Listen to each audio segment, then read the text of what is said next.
Hi, this is David Gronowski, host of A Neighbor's Choice and Things Hidden podcast, as well as some of our other programs like Science and You with our chief science advisor, Dr. Yu, and our seed oil survival series that we continue to have great fun unpacking the truth of nutrition. I wanted to give you a quick little message saying we appreciate all the support that we get from our monthly contributors and our one-time donation supporters. And we'd encourage all of you to go to our website, aneighborschoice.com, click on contribute, and make a monthly pledge today, whether it's $1, $5, 15, 20, 50, whatever you want to do. Doesn't matter. Just be a part of building this new media project that we've developed to empower and inform, to inspire, to kickstart a scientific renaissance, an anthropological breakthrough and reformation in the church. All these things are possible with your support right now. So make that commitment today and help us keep doing the productions that we have. Thank you.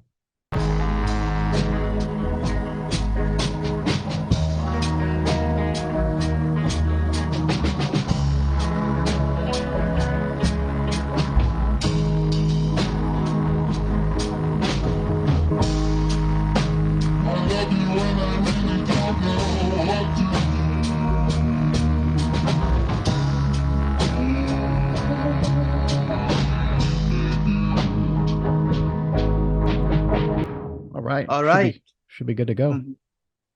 Okay.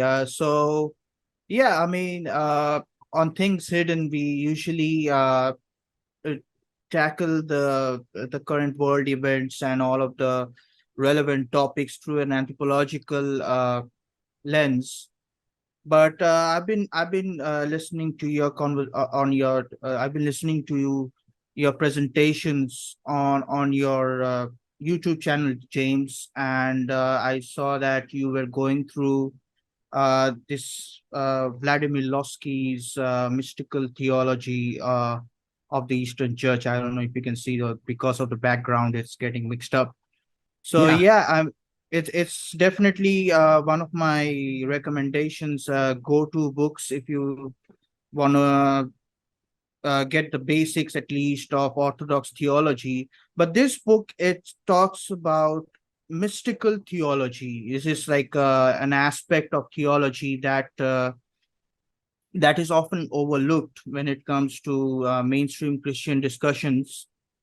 And so I want to find a way to tie this in, this mystical aspect of Christianity with the anthropological discussions that we're having on Things Hidden.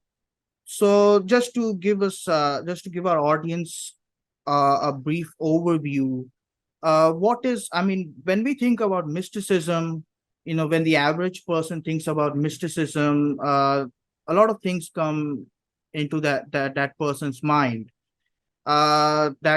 That person may be thinking of, your typical Eastern concepts like yoga, for example. That's a kind of mysticism. So, chanting and all of that, Buddhist chanting and all of that. So what is this mystical aspect of Christianity? If you can give us a brief summation. Yeah, I think we actually can go to the text. I have it here as well, and I agree with you. So right at the beginning, we have a quote here. It says, in a certain sense, all theology is mystical, inasmuch as it shows forth the divine mystery, the data of revelation. And I love that point right there, the data of revelation.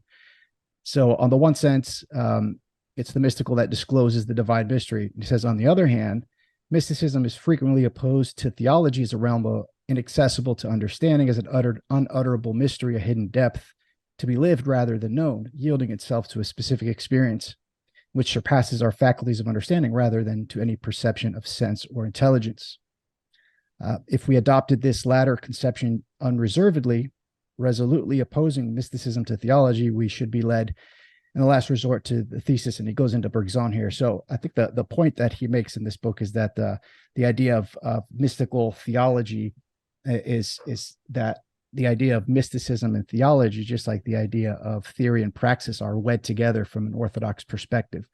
as that one presupposes and is interlinked with the other, right? So, and I think it's interesting to think through it, right?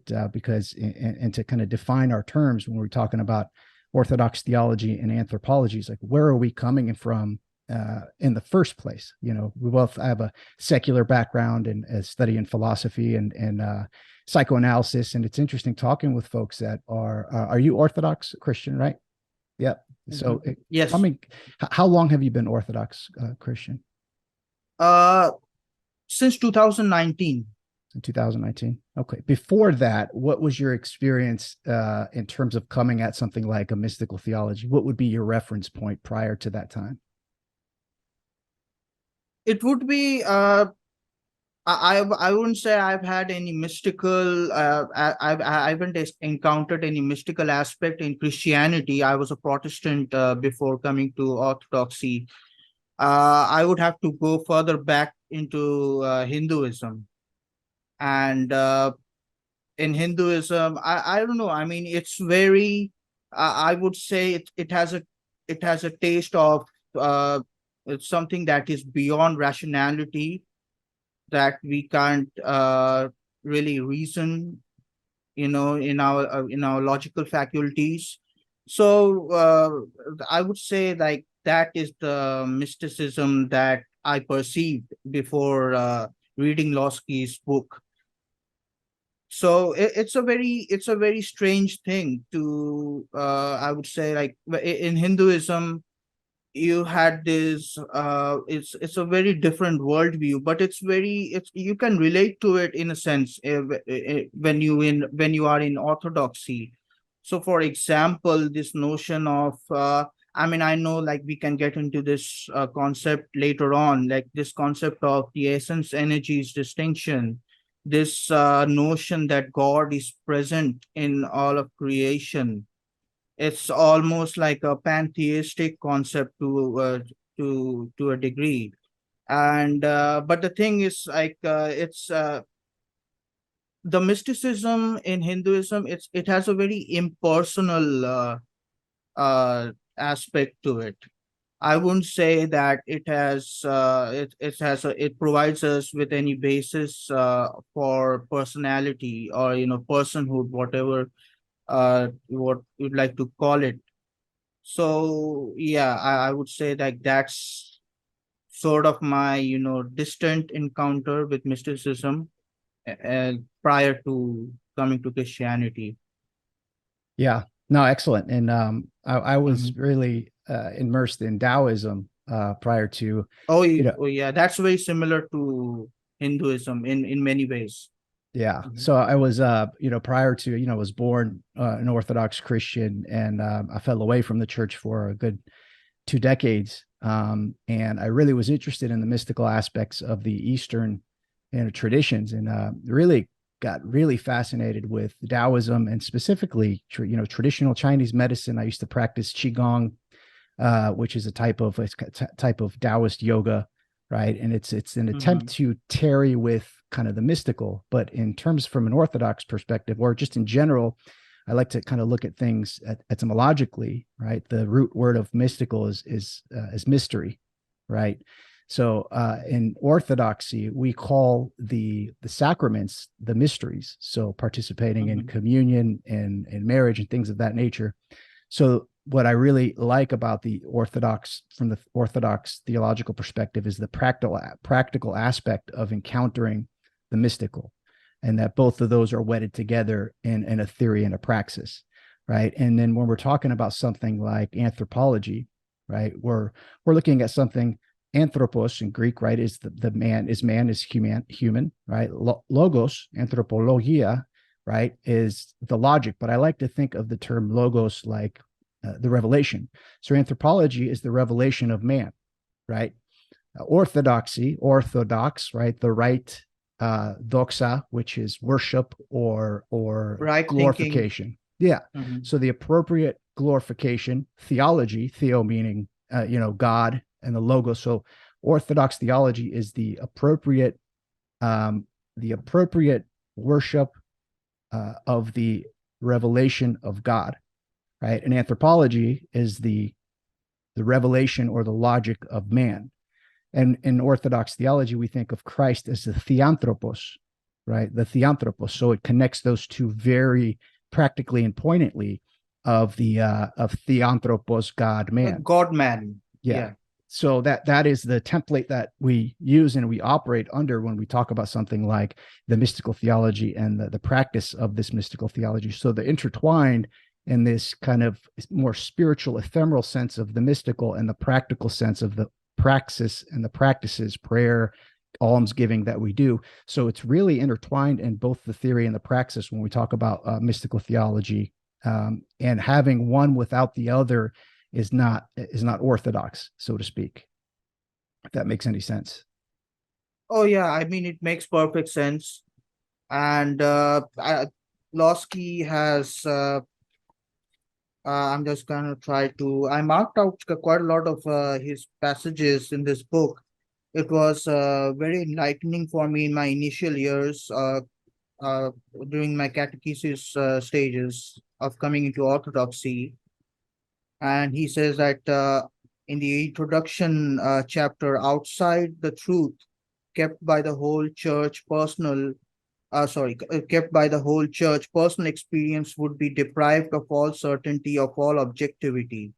It would be a mingling of truth and of falsehood, of reality and of illusion, mysticism in the bad sense of the word.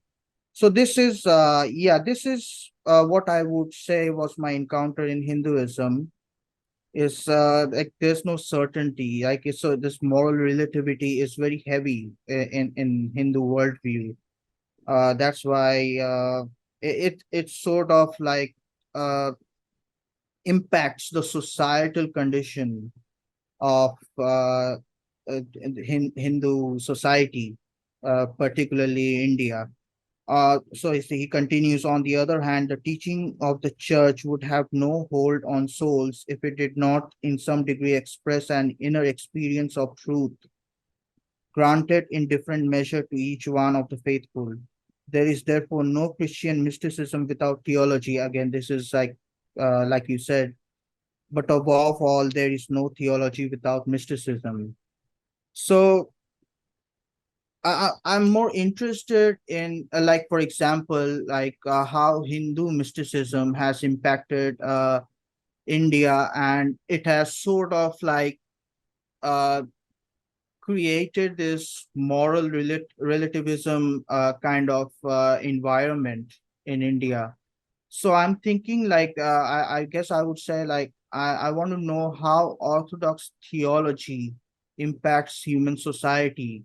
And this is a very important question in my own perspective, is because many people think theology as something that is very abstract, very disconnected from the real material world.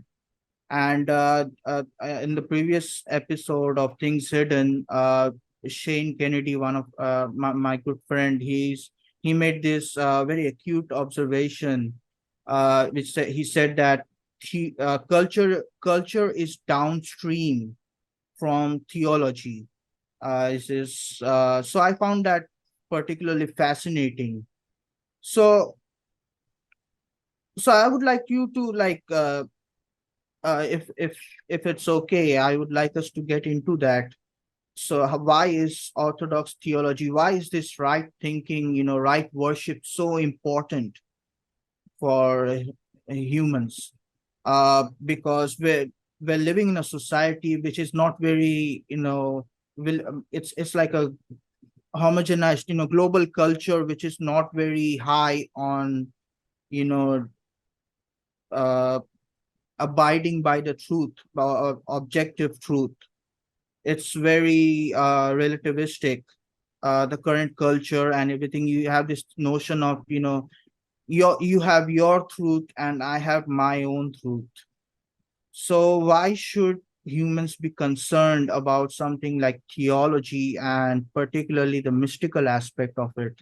How does this boil down to more, let's say, uh, more material, in the material world? Yeah, and I think that's the right question, and I like that idea that culture is downstream of theology, because there's the idea that politics is downstream of culture, and having any kind of meaningful, conversation with someone, you notice it gets down to the theological, whether it's psychological in nature. It really gets down to the kind of brass task. What is it? What is it ours to do in this world? What does it mean to be man? What is reality? What is what is objective reality? And I think we've found ourselves in our current culture really focused on the Gnostic notion of kind of gnosis, or a focus on the abstract, right? Again, it comes back to me of this idea of the connection and the relatedness of the abstract and the concrete, right?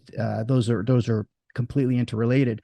So, and when you talk about something like the truth or my truth, and you see this in kind of the New Age religions, and now kind of in our culture, when we talk of something like the what we're seeing with the transgender movement, and just in general, right? So this the idea that that my essence, my authenticity, my truth is not related or relational to the society or culture that I'm in, right? And it's kind of this hidden inner essence that only I have access to, and I need to express it through going through X, Y, and Z.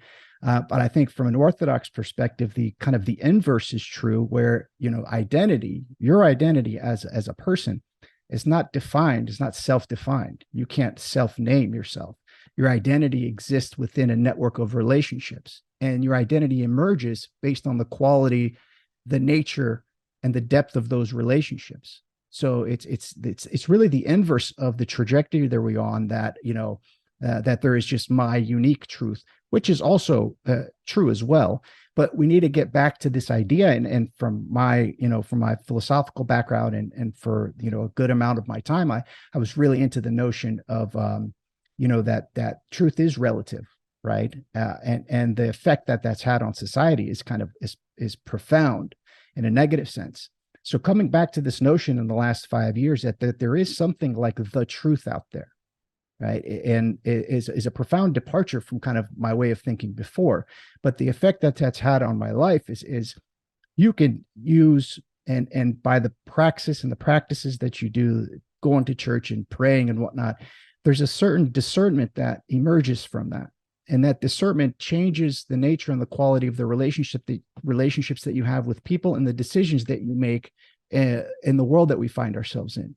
And you could really practically look at that when we look at something like the last few years with COVID, and the decisions that I made with my family about whether to take a certain medication, the nature of the lockdowns, whether to keep children out of school, right? All of these kind of difficult decisions that we had to make in the headwinds of this cultural phenomenon, this cultural pattern of authoritarianism that kind of took over the world. Now we can reflect back and look and see, is the algorithm working appropriately? Is the relationship between the abstract and the concrete, between the mystical and the practical? If you look back, you can see where the decisions made healthy for you and your family, right? And it's a way of kind of discerning of what the truth is, right? The truth is there regardless of our personal truth, of our unique truth. But what is the relationship between the truth and my truth? I think that's the question that we need to start focusing on. But we are at a point from a cultural and societal perspective where we don't believe in the truth. That's called fascism now, right? Which is a very interesting phenomenon that has developed, that any type of understanding of the truth or the Christian truth is automatically categorized as fascist, right? So it's an interesting kind of place we find ourselves in. And I think it comes back to this Gnostic thread, this neo-Gnostic thread that we find ourselves in, that's moving towards transhumanism, of this idea of that there's this secret knowledge that only a few people have, and obtaining that secret knowledge, you keep it to yourself, and that forms your identity, and you express it by self-naming your identity. But that, and from my experience and from where I stand, is a devastating notion from a cultural perspective. Yeah, I agree with you, and it's very fascinating that you mentioned this neo-Gnostic worldview that has totally overtaken us. and it totally, the ruling elites, uh, influencers, they're all peddling this kind of worldview to us. So a lot of people would say that, uh, and I've certainly talked to some non-Christian friends who say this, is that this mentality, this neo-Gnostic mentality that has engulfed the entire world generally, because the non-Western cultures are also influenced by Western culture because of this, the emergence of the internet and the printing press and all of these, unifying mediums. So a lot of my friends and a lot of these non-Christians, this neo-pagan movement that we are seeing today would say that this is downstream from Christianity. This is from Christian impact. This is all of this is like a slow logical conclusion of the effect that's presented by, and certainly, Nietzsche, I think, was one of those people who uh, uh, adhered to this kind of point of view. So what would you say to that kind of thinking? Like, is it Christianity's fault that we are here in this place? Because Christianity, for example, gave a rise to the notion of, universalism. And by universalism, I mean, like, it's like a brotherhood of man, regardless of religion, regardless of race, gender, ethnicity, and whatnot. And we are seeing right now this thing called globalism, which is, like the erasing of boundaries, the erasing of borders. And, like many Western nations, they freely admit all kinds of immigrants. That's because they no longer have a concrete view of borders. So what would you say to that kind of, that point of view? Well, I think it's interesting. We're in a unique period in history and in time right now, as we see the kind of complete destruction of the atheist movement. Remember the new atheist movement with the four horsemen of the apocalypse: Dan Dennett, Sam Harris, Christopher Hitchens, and who's the fourth one? Richard Dawkins. Richard Dawkins came back and just recently, in the last few weeks, has made some comments on the actual necessity of religious belief in a culture. And what's been emerged and what's become relevant and apparent to me and to a lot of people is that there's no such thing as getting rid of religion. Religion is that which binds us, and that happens sort of at an unconscious level. And with the effacement and the destruction of the new atheist movement, we see it kind of morph into the woke movement. And we see these woke proclamations and these ideas about society being put forth in a very religious sense. And we're actually seeing a reemergence of paganism in this kind of neo-pagan structure that's emerging. If you look at it from a Christian perspective, it's quite written in the gospel that this would happen at a certain time in history. So that's both comforting and terrifying as we're seeing the erasure or the dismantling of the Christian ethos, which is the kind of basis of Western civilization. And like you said, and has been universalized, that is kind of being subtracted, and something else is emerging that is religious. We're not going to some kind of rational utopianism, right? We're moving into hyper religious, unconscious culture that's emerging. And if we look at the term culture, right, the root word of the term culture is cult. And there's this idea, there's humans worship, humans develop and emerge into cults, right? And those cults, there's no getting away from that. So there's no getting away from being binded by an idea through time and through people. So once we get to that notion, and I think once you talk even with secular folks and you really point out, maybe don't use those exact terms, you can see that there's a religious aspect to this kind of woke movement that we're seeing emerging here, right? So even ideas like worship, which is anathema to someone that's rationalist, atheist. Humans cannot but worship. We have an option of what to worship, and either we're going to do it consciously, where we worship Christianity, or it's going to sublimate and we're going to be worshiping things like money, power, status, and things of that nature. So there's no getting around the religious aspect of it. And I think once, as we see this understanding emerge, we're going to see more folks come towards something like the Orthodox religion, which we're seeing happening in a very interesting way. In America, Orthodox people, folks that go to the Orthodox Church that are Orthodox Christians, is less than 1-2%. I think maybe 3%. So how can we understand that the Orthodox Christianity has access to the truth?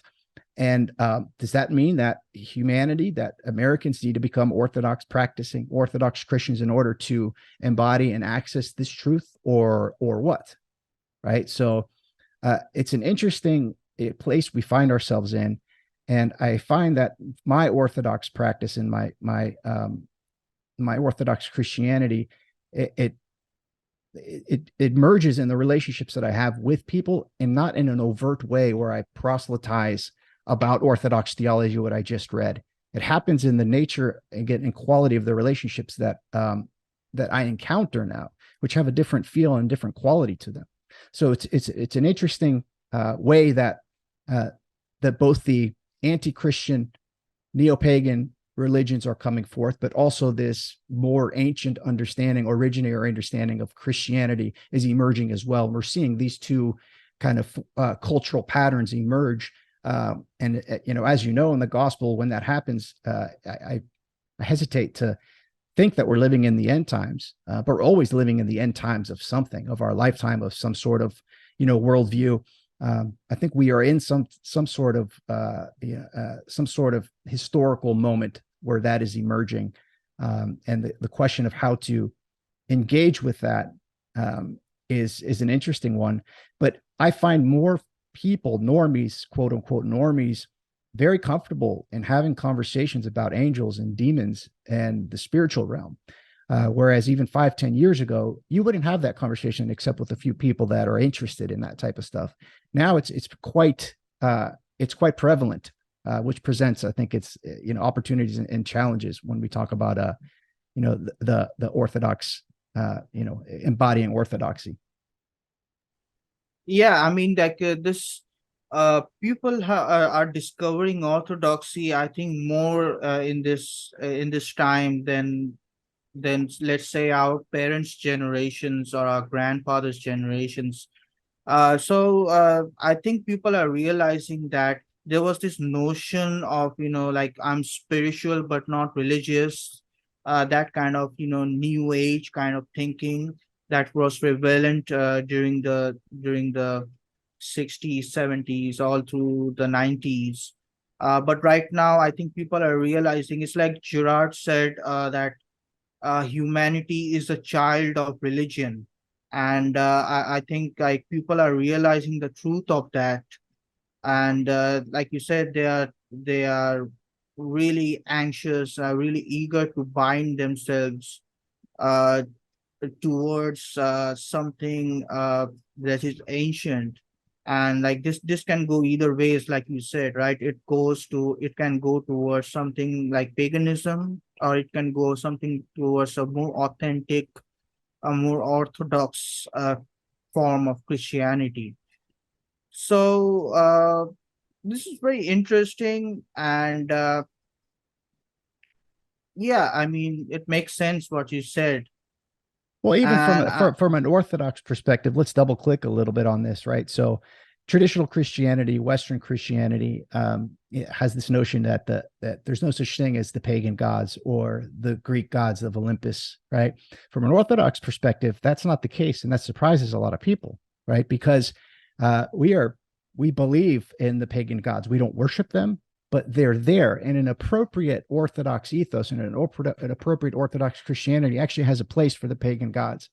If the hierarchy is appropriately set, right? If Christ is at the apex, then that allows the the location, the gods that really reflect a particular location to be appropriately situated. That's why we see Orthodoxy in Europe come through cities and countries. It incorporates the pagan structures into the higher order in a sense, right? So the appropriate comportment from a Christian perspective makes room for all of the lower deities, even the Hindu deities, right? The important distinction is the orthodoxy, the appropriate right worship, right? Is what's important. And I think I wonder what you think about this question. In order for a society or culture to reorient itself, do you think that is going to necessitate that people overtly become Orthodox Christian? I mean, we're both Orthodox Christians. Is that what has to happen? If not, what has to happen? Well, I mean, as per church doctrine, perhaps that is a necessity, more so than we're willing to concede. But the thing is, like, it's a very difficult scenario to. I mean, if we're thinking pragmatically, it's very difficult. For example, like in a culture like where I'm from, I don't see how that is possible. But of course, it's very difficult to express. So, for example, like, God has created orthodoxy, and surely He has created it so that a lot of people can be saved. A lot of people can be, as per Orthodox thinking, united to Christ, theosis, right? So, but at the same time, we've had this trajectory. This has placed a hindrance uh, for a lot of these people.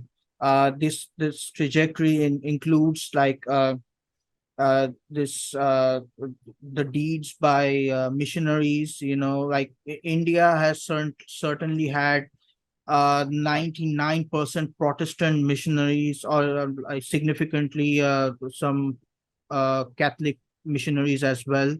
But at the same time, there's no there's zero or next to zero interaction with the Orthodox world in terms of religion. So I'm thinking, like, okay, so if God has placed, if God has, you know, created this religion, if God has carefully formed this religion, this arc, that's often like the iconographical representation of orthodoxy. If God has created such a thing, why would He place all of these hindrances beforehand? Perhaps this is a question more in line with theodicy. I don't know, but maybe there is a more realistic approach of influencing the culture. And what I mean by that is, I've had this discussion with David Gornowski as well, and he has also asked me this question, like, do you think the future of a nation like America, do you think the future of that country is orthodoxy? And my personal opinion was that it's more in line with the existential thinker Berdyaev, who said that orthodoxy throughout the centuries was hidden. Mhm. I don't know why it was hidden. Maybe it has more to do with the caliphate, the geographical situations of countries like Greece and Russia, but it was really hidden from the larger portion of the world. And because of that, uh, Christianity did not have that full effect of on the world as it would if it was synthesized with Orthodox thinking. So I think another way of looking at it is, something that is very big in, and this is coming back to theology to a certain degree, is that Protestantism and Catholicism have this has this theory called penal substitution, penal atonement theory. This is absent from Orthodoxy, as far as I can see. Uh, Orthodoxy has something that is more of a Christ conquered death on the cross. He defeated death. He did not you know satisfy a wrathful father, as the penal atonement theory uh, claims. So I think this aspect of orthodoxy, this defeating on the of death on the cross, it bears a much more non coercive, non violent effect on society. What I mean by that is, uh, if we have that kind of framework of the Trinity, where the Trinity is not divided against each other, is not in rivalry in a sense against each other. If we have that Trinity of mutual love, mutual glorification, and all of that, and we apply it to say something like a political domain, then that would be bearing out much better fruit than what we are seeing today. So I'm adhering to that kind of effect of orthodoxy on the world. This is like I'm trying to reconcile my realistic outlook with my love for the Orthodox Church. Yeah, I think it's interesting. There's a lot there. I think it's interesting that to bring it back to the kind of the topic of this discussion of the mystical theology, right? Mysteria is hidden, right? And this hidden nature of the most ancient church in terms of orthodoxy, which has made its way through thousands of years of heresy and dark ages. And, if you think about it, it's quite profound if you really look at the history of kind of orthodoxy and to see now that it's emerging. And just in the last 150 years, all of the writings of the church fathers are now being translated into English. I don't think Nietzsche had access to these writings in a sense. So, from my personal perspective, I was really interested in Taoism and Eastern spirituality. And then when I found the church fathers, which I was reluctant to look to, it just became clear to me. It's like, oh, everything I've been looking for in meditation and Zen Buddhism and Taoism is there in its purest form from the church fathers. And they've been talking about this for the last 1,000 plus years. And to see that kind of reemerging now is a wonderful thing to contemplate. I'm actually able to, the blessing of God, thank God, to go and visit Greece next month, actually in August. And I'm actually going to visit Mount Athos with my son, my 9-year-old son, which is kind of came out of nowhere, and it's a blessing. And I think the story of Saint Ephrem, or Elder Ephrem, is instructive here, right? So Ephrem was a elder who was at Mount Athos praying on the mountain, and he came down one day, and he came down and spoke to his novices and to the monks on Mount Athos, and he said, "I'm going to build 19 monasteries in North America." And the novices and the monks were like, "What are you talking about? Wait, they're not Orthodox at all, right? I mean, there's no Orthodoxy in America." He says, "America, with what's coming now, is going to need it." And he actually did it. He had the blessing of his spiritual father, and he came to North America, and he built his main monastery. I was able to visit at St. Anthony's Monastery in Arizona, and he built 19 other monasteries in North America. And there's one close to me here, about 2 hours from my home. So I think it's interesting that he had the discernment and the inclination and the impetus. Where did this come from to do something on the face of it so absurd, to spend all this time, energy, and resources to build monasteries in North America when there's no orthodoxy really there to take hold? But the idea is that's like we were saying, how the West exports its culture to the rest of the world. That's where the battles are going to happen, and that's where we need the stronghold of orthodoxy to take root. And I find it absolutely profound and beautiful that now this ancient religion is reemerging as we see the disintegration of Christianity from a Protestant and kind of a Western perspective, disintegrate. So I think it's a beautiful and a profound thing, and I like to this idea of what is the relationship between secular culture and Orthodox theology. I like this idea that we have something like Mount Athos, where you've had monks for 1,000 years continuously, pretty much praying for the world. The monks don't just pray for Orthodox Christians; they are in continuous prayer, contemplation, and praying for the world, right? So I look at it as like our cultural DNA, our cultural pluripotent cells that you find in your bones, which is the essence of what makes your body and constructs your body. As the structures disintegrate, there's still that DNA, there's still that cultural DNA that is being held together by the prayer of the monks in Mount Athos and these other monasteries, right? That's where we're going to re-energize our culture. It's going to come from these monks praying on a mountain. That is what I believe. What that's going to look like practically, I have no idea. But I find myself caught up in this current of participating in whatever it is that's emerging now within our culture. And I'm curious, you're from India, correct? Yes. And are your folks Orthodox Christians? My mom is an Orthodox, and but the rest of my family members are Hindus. And what do they make of your interest in your conversion to Orthodoxy?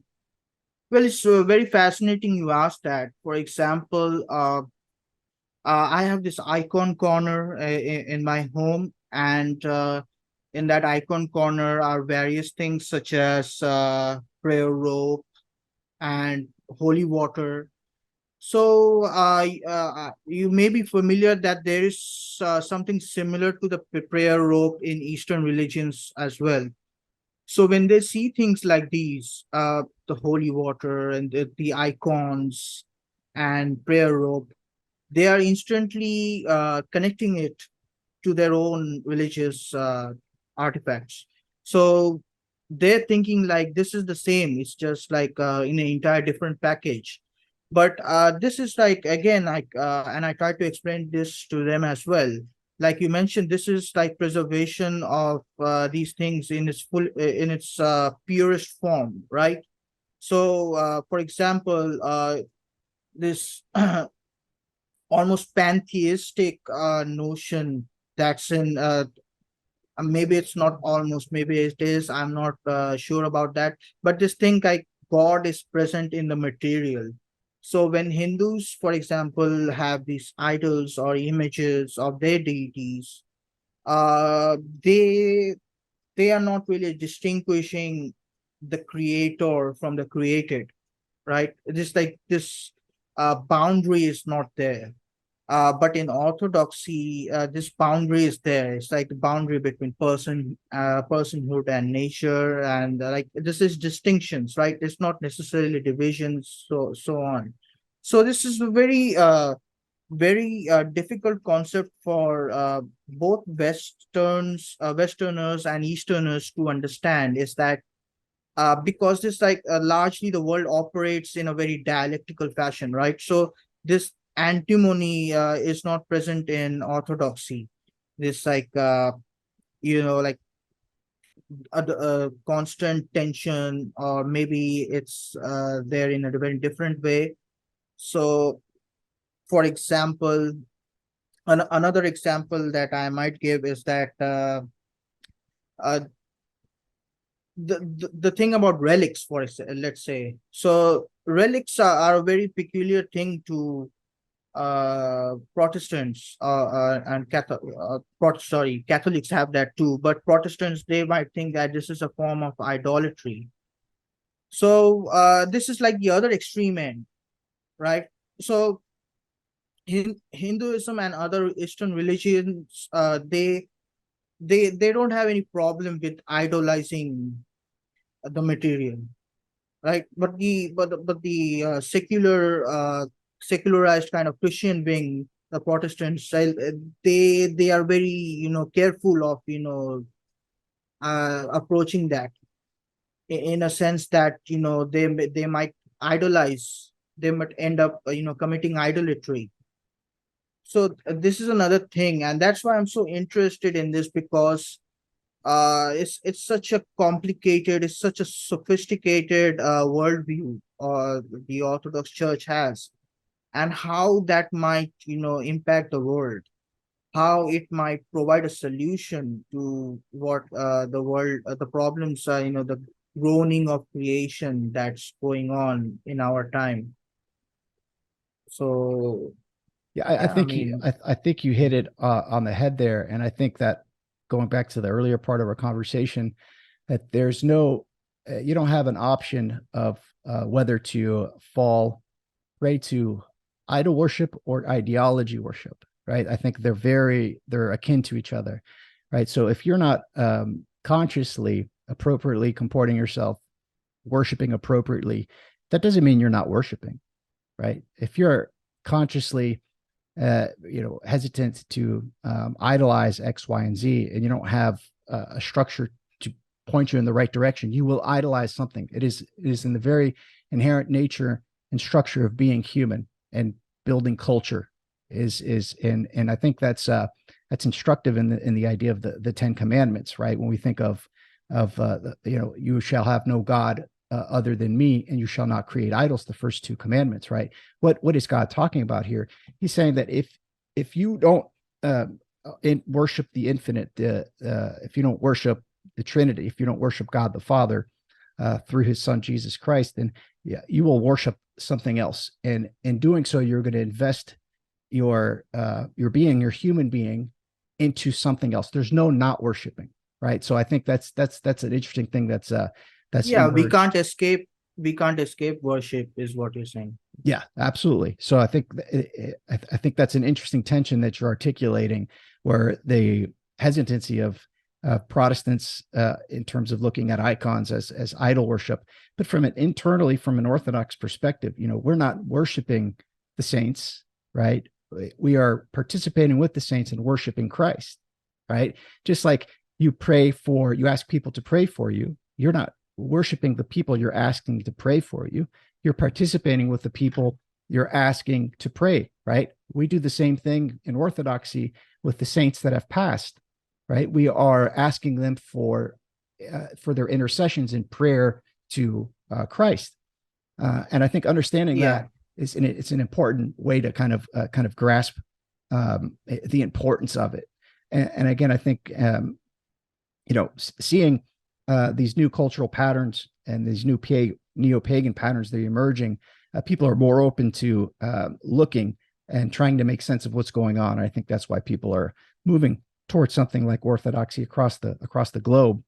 And I think in another sense, the very fundamental question of culture and society and civilization is the question of the relationship between the individual and the collective, right? It's the history of the 20th century, and obviously from before that. And I think rooted in that, the question of the right relationship between the individual and the collective, comes the question between the right relationship between freedom and obedience, and the right relationship between power and authority. And the Orthodox mystical tradition gives us an answer to that idea of what is the right relationship between freedom, obedience, power, and authority, and what is the right relationship between the individual and the collective.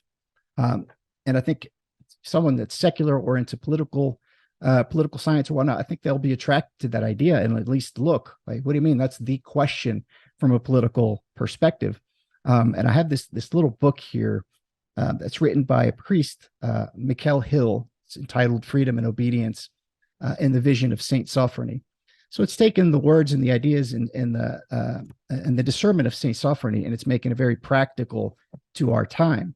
So I have a quote here. If we could look at it real quick. He says, "We are presented with this antinomy, authentic personhood," which of course is a hot button topic right now when we're talking about my truth, my existence, He says, authentic personhood consists of complete obedience to the other, while at the same time allowing complete freedom. So authentic personhood is complete obedience to the other, to the neighbor, to the other, right? While at the same time allowing complete freedom. This is made possible by the mutual love, and here's the linchpin, of those holding authority and those granting it. Ultimately, a love that is divine life. That is divine life, right? Without reciprocal love, this is the key notion from St. Sophrony, right? This kenotic love, this self-emptying love, right? Without this reciprocal love between the one in authority and the one in obedience, there could be neither genuine obedience nor authentic freedom, political or otherwise, right? So the very nature of the political and cultural relationships we have between each other and between us and our institutions is found in this right relationship between the individual collective, and it's rooted in this self-emptying kenotic love, where those that are in authority are participating in a reciprocal love with those that are granting the authority, right? So I find that a profound and secularly interesting idea to ponder, right? Because we're seeing that the institutions across the board, global or national institutions, it's a way to test. Do you feel that those that are in power are participating in this reciprocal love with those that are under the power of authority? It's the farthest I think we've been from that, and we're moving farther away from that. So, what do you make of this idea, and how can we kind of translate it into practical terms of this right relationship filtered through this self-emptying kenotic love? And I think this goes to the central question of this discussion of the mystical theology and its practical implications. It's rooted in this idea of this kenotic, self-emptying, reciprocal love between individual, collective power and authority. Well, I think Losky writes it very well in this book. He is writing that this is the root principle of asceticism, and this is, like you mentioned, Mount Athos, a free renunciation of one's own will, of the mere simulacrum of individual liberty, in order to recover the true liberty, that of the person which is the image of God in each one. For this reason, Evagrius says that the perfect monk, quote, will after God count all men as God himself. So this is like the key aspect of Christian societal function, is that as you mentioned, it's like true liberty, and we have this notion of liberty in that is more popular, is that I have I have the choice to do whatever I want, and a more libertarian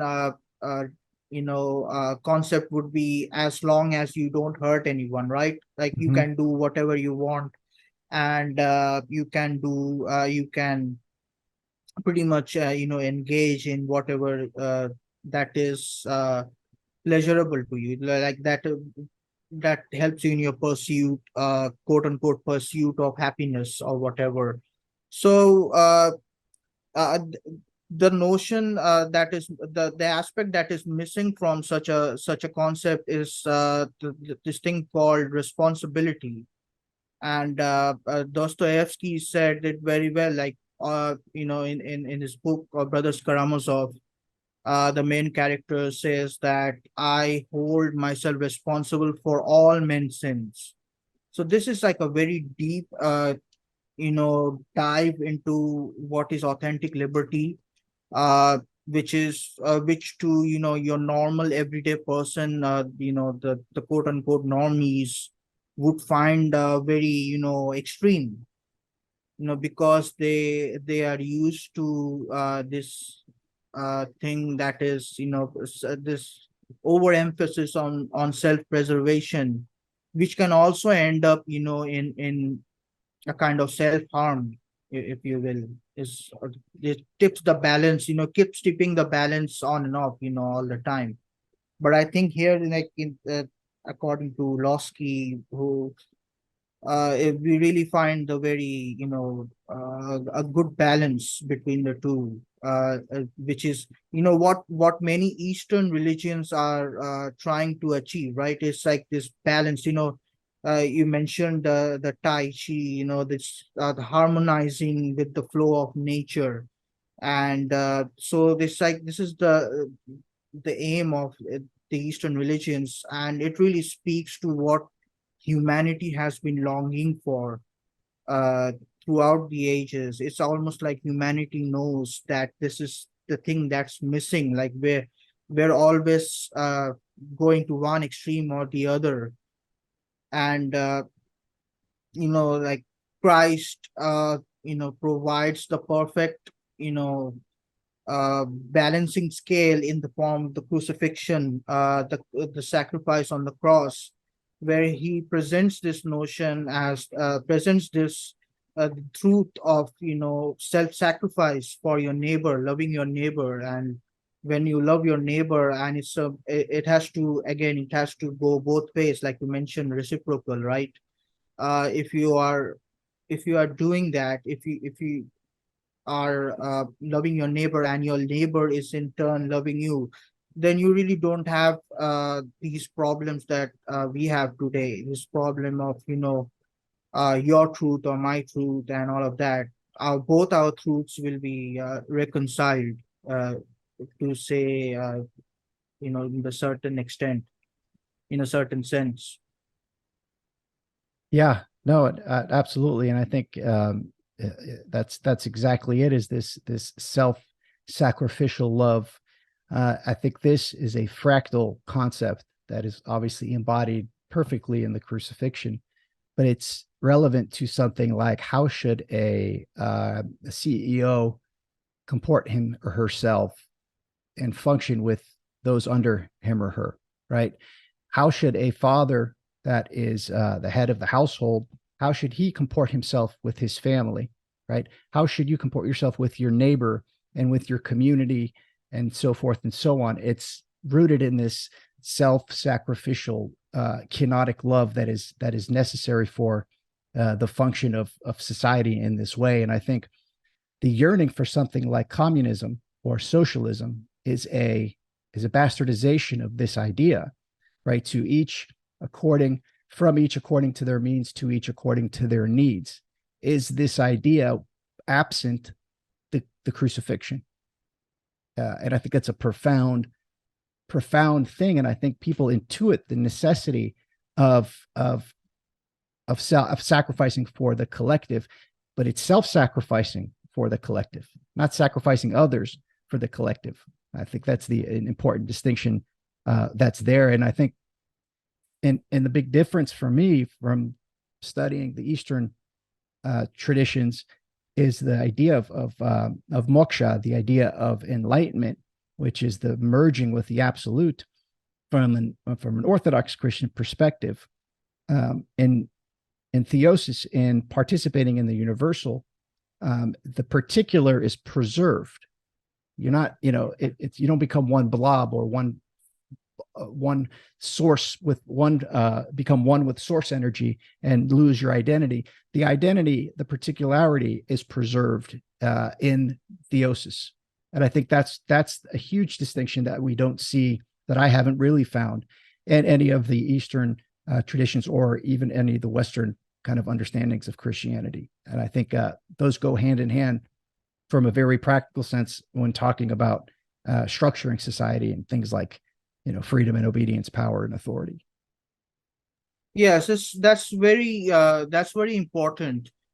This like when people think of the most common way they perceive of loving their neighbor is often loving their neighbor because that neighbor is part of a collective, part of the tribe and so on. But here, like Losky writes that a person of another will appear as the image of God to him who can detach himself from his individual limitations in order to rediscover the nature common to all. and to realize by so doing his own person. So this is like God is bringing that self-sacrificial aspect, that loving aspect down to the very core of our being. Like what makes you James, and what makes me Surit is like he is created all of us uniquely in a very unique way. Like we have this distinction in orthodoxy between personhood and nature, and personhood is like that is what is unique to your person, and nature is, you can say, it's like a collective, or mankind or whatever. So this distinction, like you mentioned, is not there in the Eastern religions, and maybe that lack of distinction is coming back into Western discourse as well.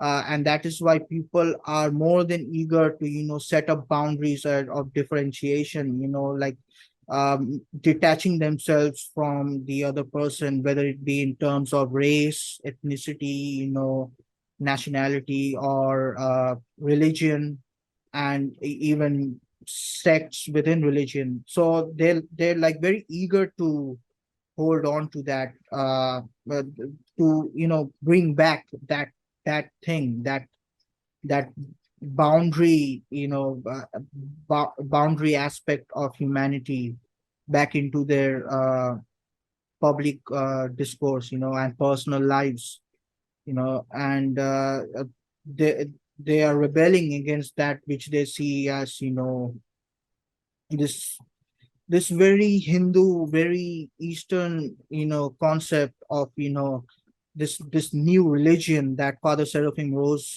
spoke about.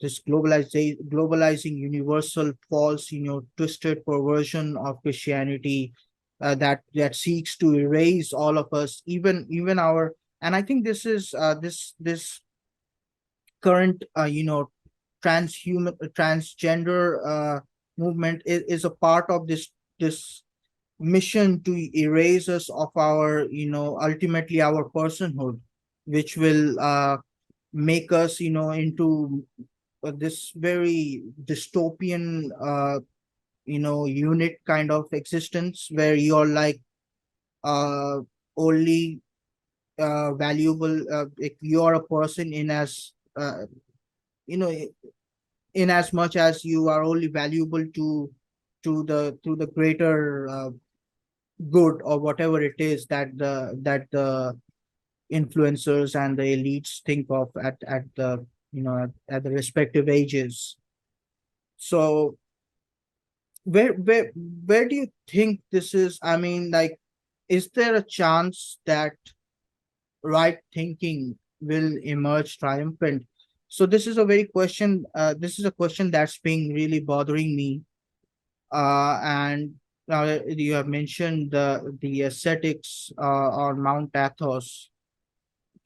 Do you think that you know fortifying ourselves and just praying for the world, which many people see as kind of like a retreating from the world, do you think that will be successful in the transformation of the world, or is it something like a rescue mission, which like, okay, the world is going to totally end, it's going to end in destruction, it's going to end in violence, all against all war, and we are here to as a kind of floating raft, as a kind of rescue boat, to gather those who are drowning, those who are drowning, and those who are willing to be saved from this environment. What do you think of that, uh, uh, uh, the the notion of asceticism in the eschaton, in the end times? Yeah, I think the I don't know, but my intuition is yes. I think in the right term, I think you're looking for is an ark, right? An ark is a vessel that houses the truth during a time of transformation and destruction, right? the Mother of God is an ark, right? The Ark of the Covenant is an ark, right? The burning bush essentially was an ark. It's the maybe material instantiation of the preservation of the truth, right? And I think we're seeing an ark developing through, through the internet, right? Through this interconnected web of relationships that are being built and developed. And I think that we are going to see, and we are starting to see, this ramp up of war from all against all. Even Gerard, late in his work, talked about how we're going to see an increase in the development of kind of mimetic rivalries until ultimately there's a kind of a culminating event, and I think that's what we're seeing. At least that's what it appears to be. And I think there's going to be a role for the monks in the monasteries. They have a role to play, right? But that's not the only role that needs to be played as we transition into the new, or into the next world that we're clearly in a liminal space between an old world and a new world.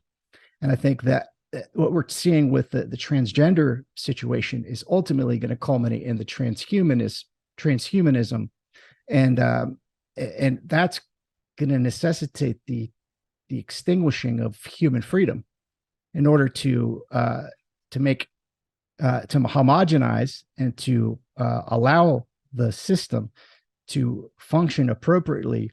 There cannot be this idea of human free will. That has to necessarily be extinguished for the system, the machine, to operate appropriately.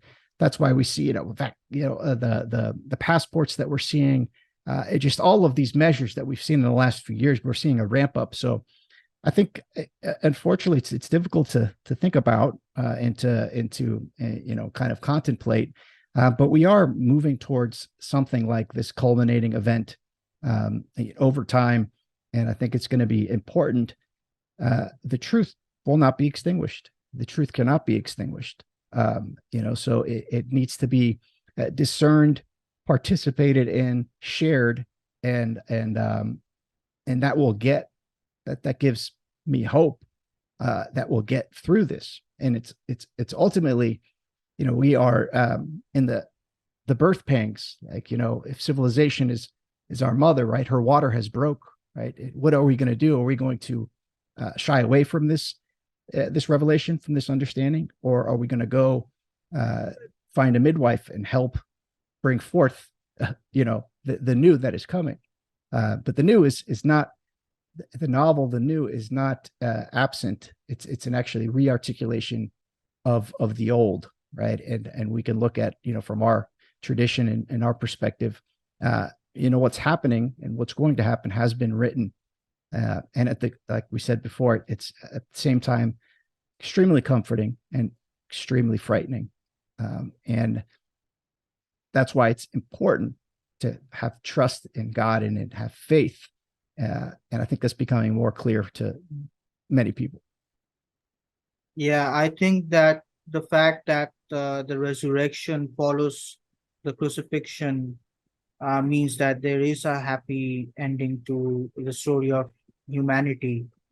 And this is, I think, I think that we do not have to look at things as in a very dreary way, as we often tend to, look at things.